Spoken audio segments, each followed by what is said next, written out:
నాకైతే చాలా సంపదన పడతా ఉంది మీటింగ్ ఏమసలు ఇంతవరకు కదలిక లేనట్టు కనబడతా ఉంది, తెలంగాణ లేనట్టు కనబడతా ఉంది. వాతావరణం బాగా వేడి ఉండడం వల్ల మనుషులు మెత్తగా నాకు తెలియదు. కానీ ఈ మీటింగ్ తర్వాత భోజనం మాత్రం గట్టి ఉంది. భోజనం గట్టి ఉంది కాబట్టి ఇప్పుడు మాట్లాడేటప్పుడు కొంచెం ఉత్సాహం ఉంటుంది. జై శ్రీరామ్ ఇచ్చారండి సభ్యులు గట్టిగా చెప్పండి. జై శ్రీరామ్.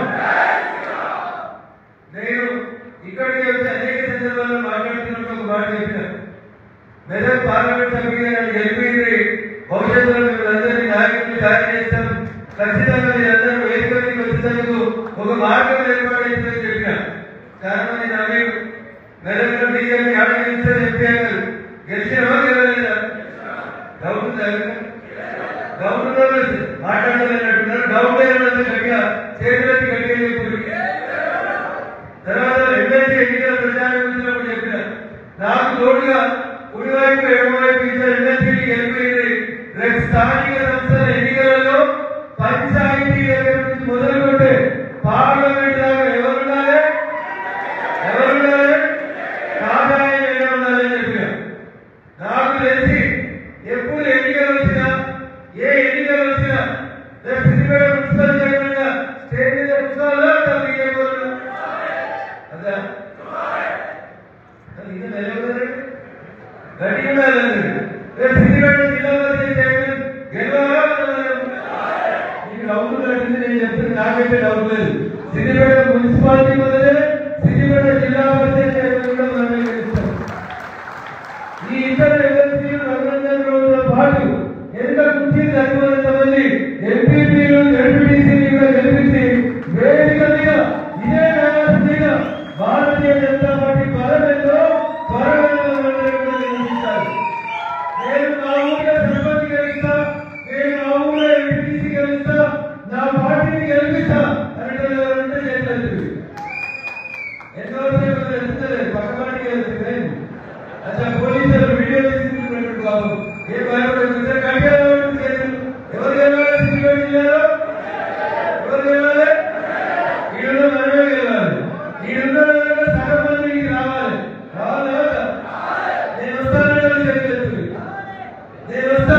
సర్పంచ్ ఎంపీటీసో ఎంపీటీసో PSPS chairman Siddipet municipal chairman Siddipet Zilla Parishad chairman కలిసి నగరంలో నీతో పాటు మా ఇతర ఎమ్మెల్సీలతో పాటు వచ్చే మీటింగ్ కి ఈ వేదిక మీద వస్తున్నట్టు అందరూ చేస్తారు. వస్తామా?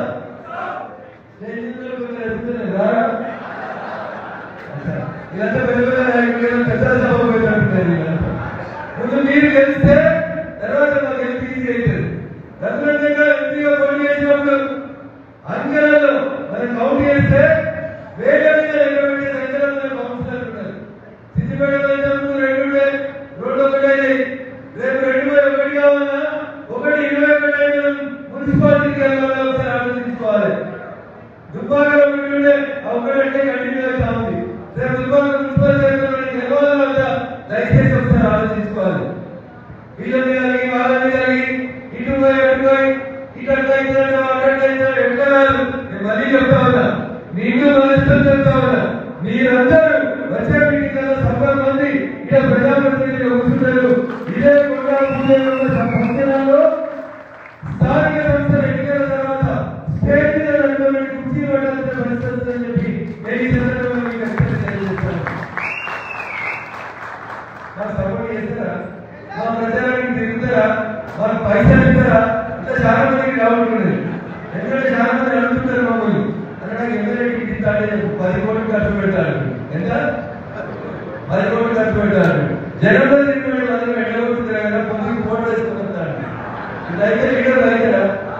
జనానికి ఎప్పుడు కష్టం వస్తే, జనానికి ఎప్పుడు ఇబ్బంది కనబడితే అప్పుడు వాడు నిలబడితే ఖచ్చితంగా భవిష్యత్తులో మీ ఊళ్ళో నువ్వే నాయకుడు అవుతావు. మీ ఎన్నికల నెరవేర్చబడగలిగిన గొప్ప నాయకుడు భారతీయ జనతా పార్టీ కార్యాలయం కట్టగా ఉంది.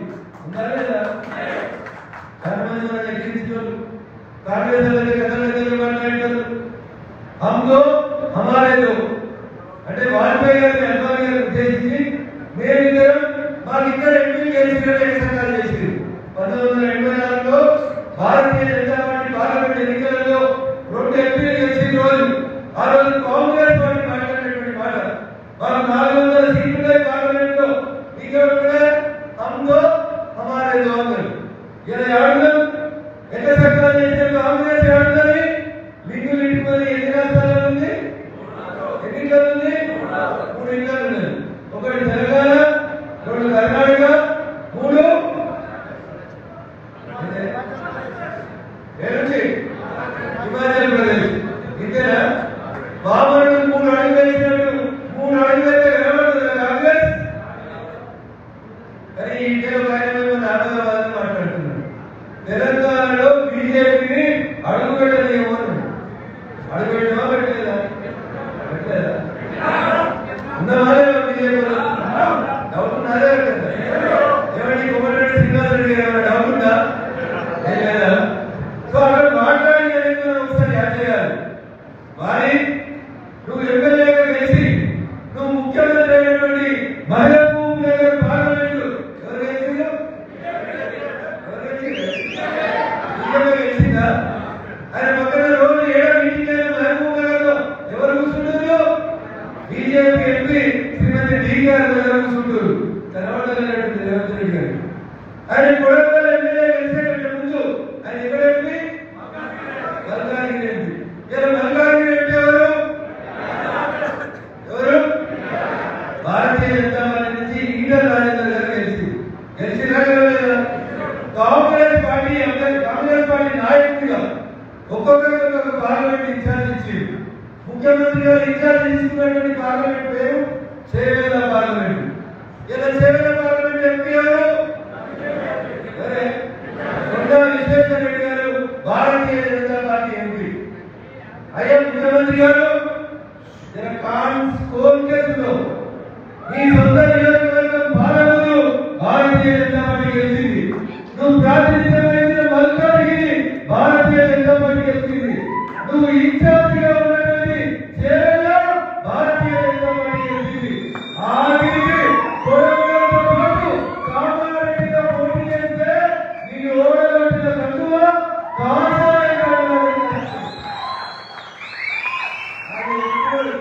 ఆయన అమరావతిలో చెప్తున్నాడు ఏమన్నా ఎవరికి ఇంటిసరి అర్థమైందో కాలేదు ఏం చెప్తున్నాడు తెలంగాణలో బీజేపీని అడుగుపెట్టండి అని చెప్పిండు అడుగుపెట్టమా లేదా అప్పుడు 84లో 2 ఎంపీలు కలిస్తే తెలంగాణ గడ్డ నుంచి జంగారెడ్డి గారు హనుమకొండ నుంచి ఎంపీ గెలిచిపోయింది అది మనం ఎట్లుండాలి నర్సరెడ్డి ఎదిరించి బాబు ఎదిరించి 20 జిల్లాలను ఎదిరించి నువ్వు వేసుకున్న కాషాయం జెండా దీక్షితమా సత్తం అంటే కాషాయం జెండా కోసమే సత్తాన్ని లేనటువంటి కార్యకర్తలు సిద్దిపేట గడ్డ నుంచి పోరాడితే ఇలా భారతీయ జనతా పార్టీ మెదక్ ఎంపీ సిద్దిపేట గడ్డ నుంచి కూడా గెలిపించడం జరిగింది ఇంత గొప్ప త్యాగాల ఫలితం లేట్ కావచ్చు 4 దశాబ్దాల తర్వాత రావచ్చు కానీ ఇలా మనకున్న పార్టీ మన నాయకుడు నరేంద్ర మోడీ గారి నాయకత్వంలో ప్రపంచంలో ఏ దేశానికి నరేంద్ర మోడీ అయినా విమానాశ్రయం వచ్చి కొంతమంది దేశాధ్యక్షులైతే శాశ్వతంగా కనిపెట్టేటువంటి గొప్ప నాయకుడు నరేంద్ర మోడీ గారు అంత గొప్ప నాయకుడు నాయకత్వంలో పనిచేస్తున్న మనం మేఘాలు కూడా పురుగులాగా వినిపించినట్టు చూపించాలి ఈ గడ్డ సిద్దిపేట గడ్డ కూడా ఎవరు కలుస్తారంటే మేమే కలుస్తామని చెప్పాలి దాని గవర్నమెంట్ మంచిగా ఎవరో ఇంటి పడుతున్నారు ఈ పైసలు ఉన్నాయి కానీ వేరే బాధ చేస్తారని కూర్చొని చెప్తారు మన విషయం ఎమ్మెల్యే ఎలక్షన్లో కానీ ఎంపీ ఎలక్షన్లో కమాకి పోయి ప్రతిరోజు 4 గిన్నెల టిఫిన్ 2 గిన్నెల భోజనం చేసి గడ్డబడుతున్నాడు గదబడుతున్నాడు గదరాడు ఈ దాకా కంపల్సరీ మా వాళ్ళని గెలిపించాలని ఎవరికి వచ్చే ఓట్లు ఎవరికి వచ్చాయి 1,00,000 ఓట్ల మెజారిటీ వచ్చింది వచ్చింది ఎప్పటికి చెప్తారు 1,00,000 ఓట్లతో గెలుస్తారు 1,00,000 ఓట్లతో గెలుస్తాం 1,00,000 వచ్చింది కదా 2,000 వచ్చింది వచ్చిందా లేదా మనమందరం ఒక నినాదం వచ్చాడు అవుట్ అంతా తెలంగాణ పథకాన్ని చెప్పింది రేపు తెలంగాణ స్థానిక సంస్థల ఎన్నికలలో ఒకసారి గట్టిగా దగ్గర కొడితే తర్వాత సిద్దిపేట అసెంబ్లీ ఎవరు గెలవాలి ఎవరు గెలవాలి కాషాయ జెండా గెలుస్తుంది. మీకు ఇట్లా డబ్బులు కష్టమైంది. చాలా మంది తెలంగాణ చాలా మంది నాయకులు కార్యకర్తలు మీ పార్టీలో వస్తామంటే మీ పార్టీలో వస్తామని అడుగుతున్నారు. మీరు ఇట్లా మెత్తగా సంభవం ఉంటే ఇంకోళ్ళు వస్తున్నారు 30% కూర్చోవలసి వస్తుంది. అందుకని నా ఊళ్ళో నేనే సర్పంచ్ గెలుస్తాను అనేటోళ్ళు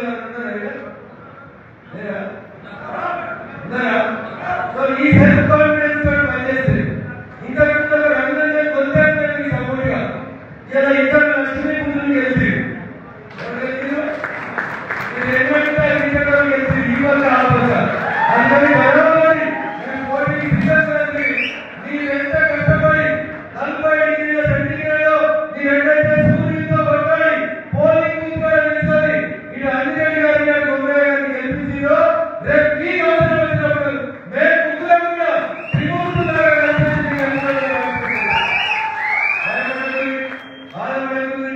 నారాయణ గారు అది అసలే అయిపోతుంది. ఇద్దరు ఎప్పుడు వచ్చినా ఎవరు గెలుస్తారు? ఎవరు గెలుస్తారు? నేనే గెలుస్తానంటే ధైర్యంతో ముందుకు పోవాలి. Self confidence is more important. చాలా మంది అనుకోవాలి ఇద్దరు వేదిక మీద పెద్దలు వేదిక ముందు కూడా చాలా మాట్లాడారు. బీజేపీ అంటే పట్టణంలో పార్టీ, బీజేపీ అంటే చదువుకున్న పార్టీ, బీజేపీ అంటే బల్యాల పార్టీ, ఇట్లా రకరకాల పార్టీ బీజేపీ. ఇలా బీజేపీ అంటే దుబ్బాక ఉప ఎన్నిక తర్వాత ఏ పల్లెటూరు పోయినా ఎవరు గెలుస్తారు? బీజేపీ గెలుస్తుంది, నరేంద్ర మోడీ గెలుస్తారనేటువంటి ఒక నినాదాన్ని పల్లెటూరు తీసుకోవాలి. పోయినా పోలేదా? ఆ ఘనత మీరే, ఆ చరిత్ర సృష్టించిన వీరులు మీరే. ఆఖరికి సిద్దిపేటలో వాళ్ళ ప్రభుత్వం ఉంటే, సిద్దిపేటలో వాళ్ళ ప్రభుత్వం ఉంటే ఎన్నికల సమయం ముగిసిన తర్వాత ఒక లాడ్జిలో ఇద్దరు వాళ్ళ పార్టీ ఎమ్మెల్యేలు పైసలు వస్తుందని తెలిస్తే 10 మంది జీన్ బాయిల పిల్లలు పోయి బగాయించి పంపినారు. ఇదే సిద్దిపేట గన్నులు ఆపలేదు. ఊరికి పిలిచి పంపించి దుబ్బాక సిద్దిపేటలో ఈ సమాచారం చూపించడం లేదా? చూపించడం. మీకు సెల్ఫ్ కాన్ఫిడెన్స్ ఖచ్చితంగా రావాలి. మేమే గెలుస్తున్నటువంటి విశ్వాసంతో ఉండాలి. 100% గెలిచేది కూడా మనమే. చాలా మంది డౌట్ ఉండొచ్చు, ఈడున్నోళ్ళకి డౌట్ ఉండొచ్చు, ఈడున్నోళ్ళకి డౌట్ ఉండొచ్చు, అటున్నోళ్ళని చూసిన తర్వాత నాకైతే డౌట్ లేదు. ఎందుకంటే మా కార్యకర్తలు బలమైందో ఎట్లా కొట్లాడతారో ఊరికి 10 ఉందో ఈ 10 మంది 100 మంది కౌరవ సైనికులు సమానంగా ఎట్లా కొట్లాడతారో అంటే మా ఊళ్ళో సపోర్ట్ చేస్తారు. ఆయన సపోర్ట్ ఉండేది దేవుడి చిన్న 2 కాళ్ళు ఉన్నాయి, 2 చేతులు ఉన్నాయి, గట్టిగా అంటే కోటలు వాళ్ళేటువంటి శక్తిని భగవంతుడికి ఇచ్చాడు. నాడు నరేంద్రుడు చెప్పాడు, స్వామి వివేకానంద గారు చెప్పాడు అమెరికాకు పోయి, నా దేశం భారతదేశం ప్రపంచానికి విశ్వగురు అయినదని చెప్పాడు. అయినా నాడు నరేంద్రుడు కలగంటే నేడు నరేంద్రుడు భారతదేశాన్ని విశ్వగురుగా మార్చింది. విజయం అది గర్వంగా ఏ దేశానికి చెప్పుకునేటువంటి పరిస్థితి వచ్చింది. ఏదైనా భూకంపం వస్తే మనం పైసలు ఇస్తున్నాం, ఏదైనా మంచిది లేవంటే మనం పైసలు పంపిస్తున్నాం. ఏ దేశంలో మంత్రులు లేవంటే భారతదేశం ఆఖరికి కోవిడ్ కూడా మందులు తయారు చేసి ప్రపంచంలో ఉన్న దాదాపు 100 దేశాలకు పైగా మందులు పంపించింది. ఈ గొప్ప ఘనతంతా మీ అందరి మనందరి ఆశిస్తున్నటువంటి నాయకుడు గౌరవనీయులు నరేంద్ర మోడీ గారి దృఢ సంకల్పం. నా దేశాన్ని నాడు నరేంద్రుడంటే నేను ఖచ్చితంగా విశ్వగురువుగా చేస్తానని చెప్తున్నాడు. ఏ ఒక దేశం ఆయన ముఖ్యమంత్రి ఉన్నారని వీసా ఇయ్యాలని చెప్పింది. ఇలా ఆ దేశంలో అధ్యక్షుడిగా పోటీ చేస్తాయన అయ్యా నరేంద్ర మోడీ గారు వచ్చిన ఒక మీటింగ్ కూర్చో స్టేజ్ మీద కూర్చుంటే నేను చెప్తా అనే పరిస్థితికి వచ్చిందా? ఏ దేశం అది? ఏ దేశం? ఎవరైనా అడుగుతున్నారు ఎవరు? సో ప్రపంచం పోలీస్ అని చెప్తున్నటువంటి అమెరికా దేశ అధ్యక్షుడు కూడా ఇలా కుర్చీలోకి లేచి ఎదురుగా పోయి అలిపించుకొని ఆలింగనం చేసుకొని స్వాగతం ఎంత గొప్పగా ఇలా భారతదేశం కేవలం నరేంద్ర మోడీ గారి నాయకత్వం దూరదృష్టి తప్పితే నరేంద్ర మోడీ గారు చేసిన పథకాలని రాష్ట్ర రామాయణం అంతా చెప్తే భాగవతం అంతా చెప్పవచ్చు. నాకంటే ముందు ఇద్దరు తల్లిదండ్రులు మాట్లాడారు.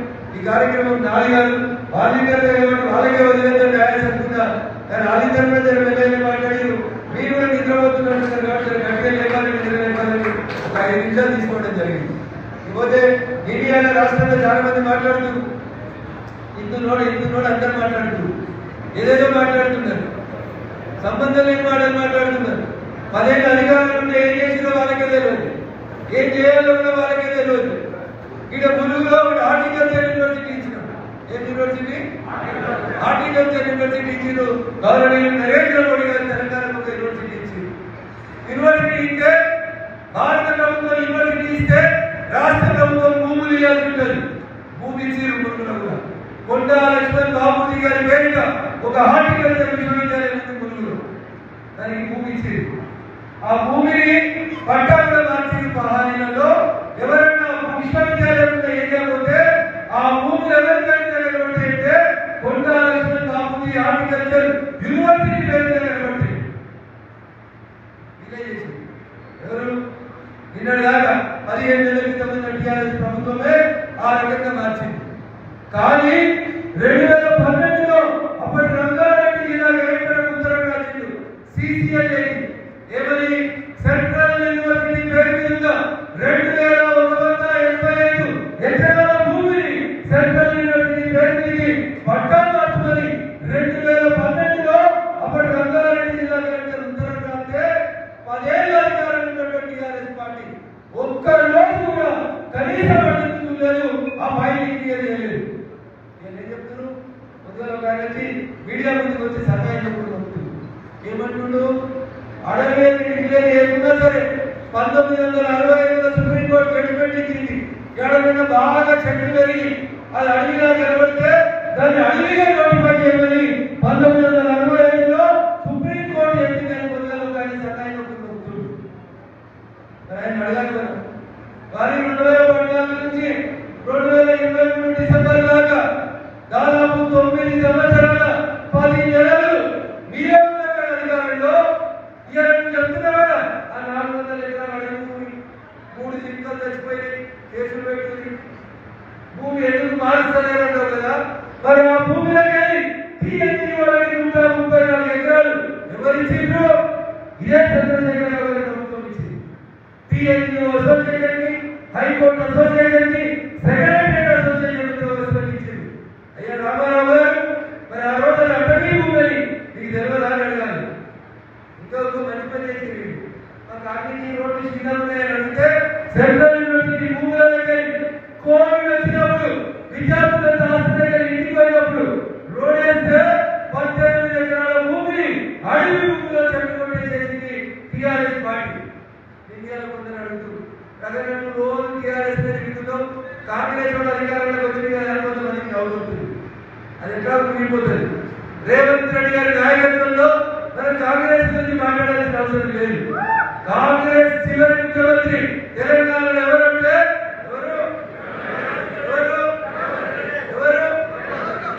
పడవ కాంగ్రెస్ చిల్లి పడ్డదా? రేపు ముందుదా, ఎల్లుడి ముందుదా, 3 ఏళ్ళ ముందుదా ముందుతుంది. చిల్లి పడ్డకుండా నీళ్ళు ఆగుతాయా? ఎంసీలు పెట్టి ఆగదు, ఫెవికాల్ పెట్టిన ఆగదు, ఫెవిలింగ్ పెట్టిన ఆగదు. కొన్నిసార్లు గంటకి కుండ ఖాళీ అవుతుంది, కొన్నిసార్లు 2 గంటలకు అవుతుంది, కొన్నిసార్లు తెల్లారి సరికుండదు అయితే ఖాళీ అవుతుంది. అవుతుందా? కాంగ్రెస్ గతమైందా? ఇలా గురించి నేను మాట్లాడిన నోరు ఖరాబ్ చేసుకోవడం తగ్గించలేదు.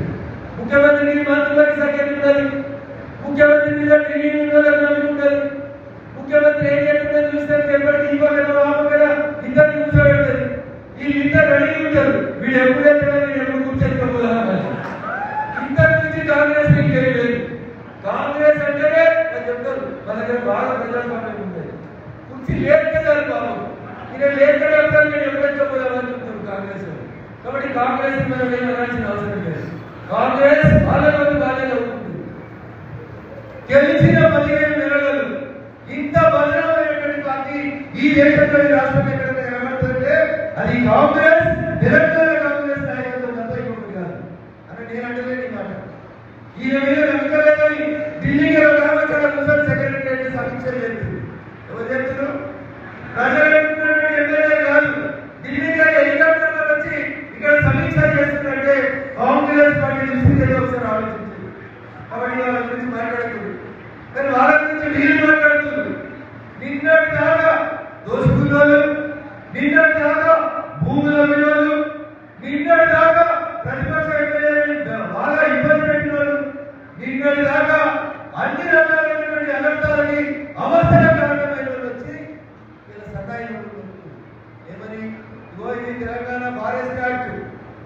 వాల్టా చట్టం, ఇది 2012లో కలెక్టర్ రాసిండు.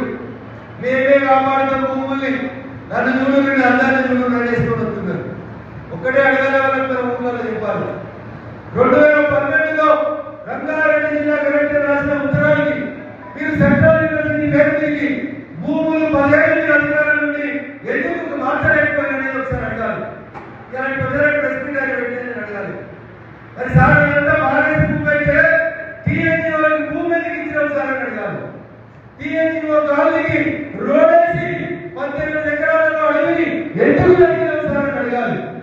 ఈ రాష్ట్రంలో భూ పంజరంలో సెంట్రల్ యూనివర్సిటీ విషయంలో మొదటి ముద్దాయి కాంగ్రెస్ అంటే రెండో ముద్దాయి ఇవాళ బీఆర్ఎస్ పార్టీ తప్ప ఇంకొకటి కాదు. దానికి ఏమైనా రక్షణ దొరుకుతుంది, దానికి ఏమైనా అండ దొరుకుతుంది, దాన్ని ఏమైనా కాపాడుతారంటే అదొకటే ఒకటి భారతీయ జనతా పార్టీ మాత్రమే కాపాడు. కాంగ్రెస్ బీజేపీ ఒకటే, ఒక బీజేపీ ఎంపీ ఉన్నాడు 45 గంటల తర్వాత చెప్తాను, పొద్దుగాలు వచ్చింది మళ్ళీ చెప్తాను. ఇది సీరియల్ అని చెప్పుకుంటే లేచిపోయింది సార్. చెప్పడానికి భయమైంది. ఎవరైనా బీజేపీ ఎంపీ ఉంటే పేరు చెప్పు, తప్పు చేస్తే మా వాళ్ళని జైలు పంపుతాడు పోలీసారు.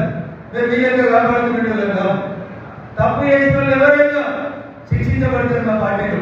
కాబట్టి నువ్వు ధైర్యంగా చెప్పు ఎన్టీఆర్ గారు, ఆ తప్పు చేస్తున్నటువంటి ఎంపీలు ఎవరో ఇదే ఆధారాలు తెచ్చిపోయి ఏమి లేవు కాబట్టి నేను చెప్తా, ఎల్లుండి చెప్తా.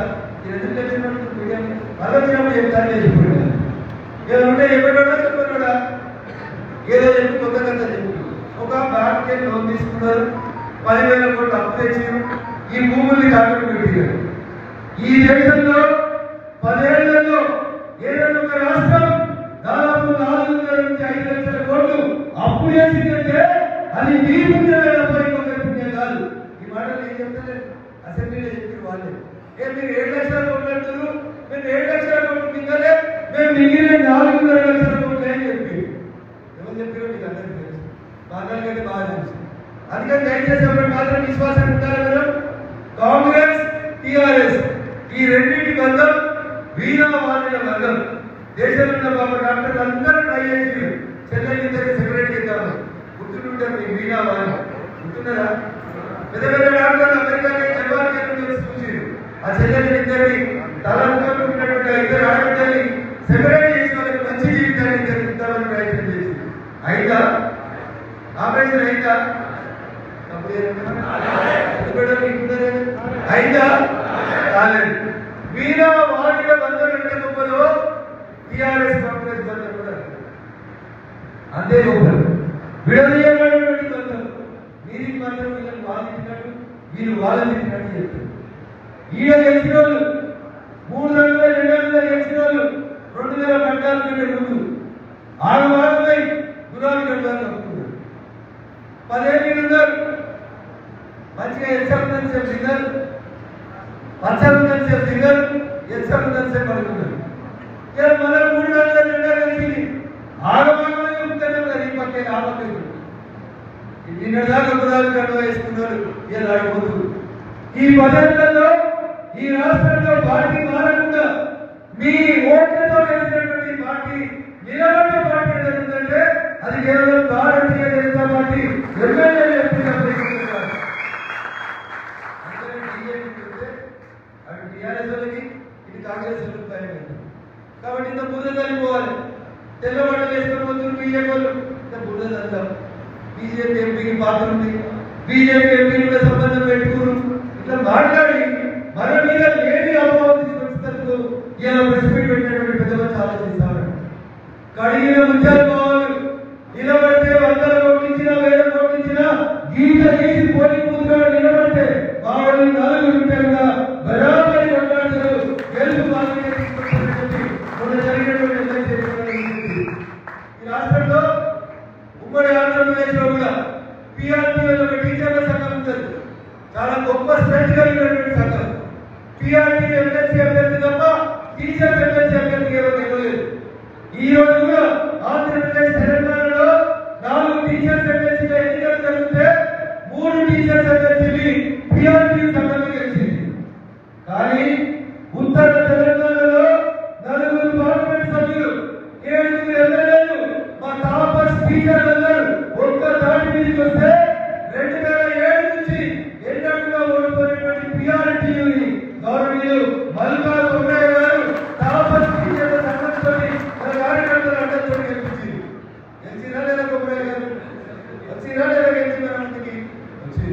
Congress sitting seat graduates Karimnagar MLC seat గౌరవనీయులు జీవన్ రెడ్డి గారు ఎమ్మెల్సీ ఉంటుంది.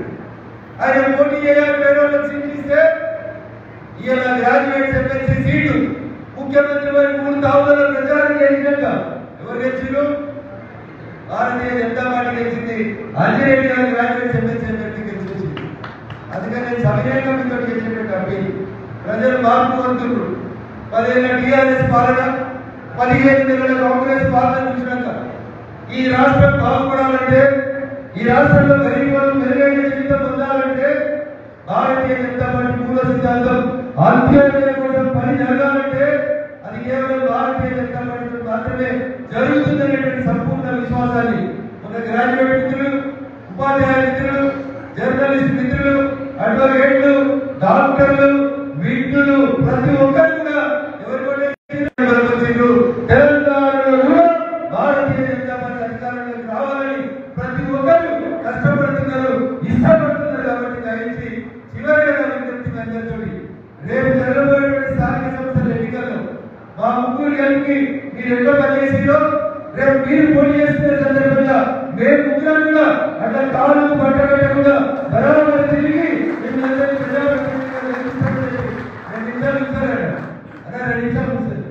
ఒక లేదు మీటింగ్ చేయవచ్చు.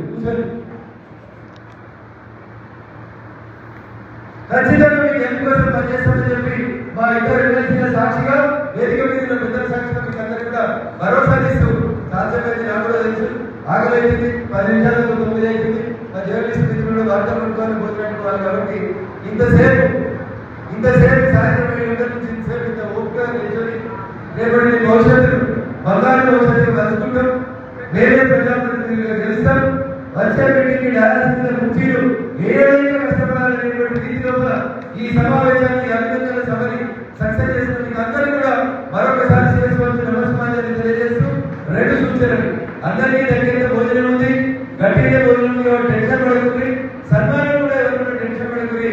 దయచేసి అందరూ కూడా సన్మానం చేసేంత ఓపికగా ఇద్దరు ఎమ్మెల్సీలు వేదిక మీద నిలబడతారు కాబట్టి మీరందరూ కూడా సమయంలో పాటించాలని మీకు అందరూ కూడా సవినయంగా విజ్ఞప్తి చేస్తూ మీ బలాన్ని శక్తితో